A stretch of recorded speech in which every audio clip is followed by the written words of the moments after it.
আমাদের স্বৈরাচার সরকার পতন হওয়ানে আমাদের হাসান ভাই ওনার পক্ষের থেকে আমাদের ইসুফ ভাইয়ের কারখানায় এসে আমার রাজন ভাই আছে এখানে, রকি ভাই উপস্থিত আছে এবং আমার ইসুফ ভাই উপস্থিত আছে। ওনাদের আরো কর্মচারী আছে কম? আরো আরো বিভিন্ন কর্মচারী আছে আমাদের ওই যে ঠিক আছে।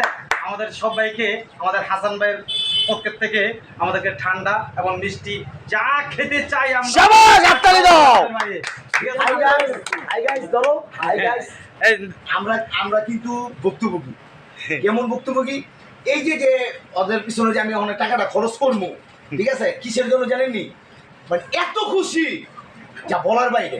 বাংলাদেশ আমার স্বাধীন হয়েছে ৭১-এর পরে কথা বলেন, আমরা স্বাধীন দেখি নেই, বাংলাদেশ স্বাধীন দেখছি হাজার হাজার ছাত্রদের রক্তের বিনিময়ে এদের স্বাধীন হয়েছে, ঠিক না বেটা?